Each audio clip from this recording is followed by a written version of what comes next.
Welcome to Chill Talk. Okay, we're going to talk about the logistics of running a podcast and very gear specific. We're going to talk about software. It's been forever since we've done one of these. And I am so happy to be hanging out with Nathan of Bokeh Podcast and Carolina of the Tog Republic, two of our industry's top podcasts. Let's go right back to the beginning. So for the people that are looking to start a podcast, they just have the idea, okay, I want to start a podcast. What is the first thing they need to do? I think whether you're using this or a real mic, it needs to sound good. Audio has to be perfect. You don't have to have a fancy microphone, but you have to at least make an effort into make it sound good. A couple of things that I would keep in mind for somebody, or I would suggest keeping in mind for somebody who's getting started.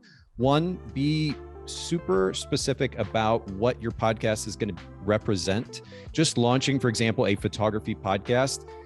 In this day and age, when there are literally millions of podcasts and certainly a bunch of photography podcasts, isn't going to do the trick to get somebody's attention, or isn't going to help you get someone's attention amidst the noise.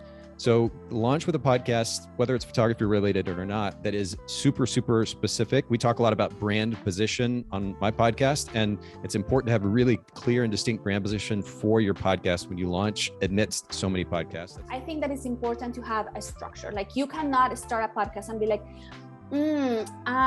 so I don't know, tell me. You need to be on your toes. You need to be a fast thinker, I believe. Maybe one of the things that people get overwhelmed with podcasting is they think that they need to have a whole studio and a whole production, and you don't. You need to have good audio, good content, and at least be consistent in making the episodes. This is something you talk about in your podcast. How is marketing your podcast the same or different from marketing your photography? It's two different things, right? It's two different audience. There's two different end purposes. So it is completely different. Talking about my podcast, I made a personal commitment. No matter what, I need to publish an episode on Tuesdays. So at least there is consistency in there.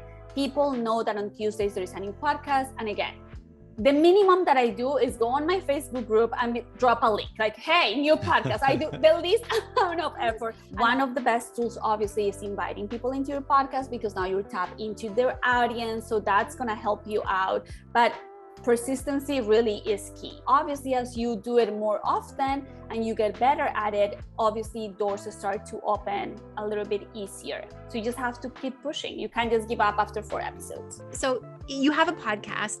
That's one of the number one things people ask me. How do you make money with a podcast? How does that work? How do you go about it? Do you make money directly with the podcast, or is it a lead gen for something else? Because both are used, right? Yeah. Both can be used. You can approach people. Obviously, you need to have a media kit, and here you need to know your numbers and your downloads, and you can fluff them up because you have to present real data of what your podcast is doing, right? Another thing that I do in my podcast, I have an ad for my own Pinterest class. So that has been great because every month I sell Pinterest class, and that's kind of an evergreen program. Another thing is understanding how advertising works. Just because you run an ad doesn't mean that you're going to convert a bunch of people. I think one of the things in podcasts is repetition, right? How many times I listen to podcasts that I keep listening, there's promoting their Patreon, right? And after a year of me listening to that, I'm I'm going to check out their Patreon. So it doesn't happen immediately. So you have to explain that to advertisers. You have to make sure your media kit is really organized. And, and then when you have these conversations with people that want to promote, whatever it is in your business, that you explain that it's not going to be oh, you're going to run an ad today and you're going to get a bunch of sales. I would say the first thing is make sure that you're creating a podcast that enables you to easily, and a workflow that enables you to easily push out to all the platforms aggressively.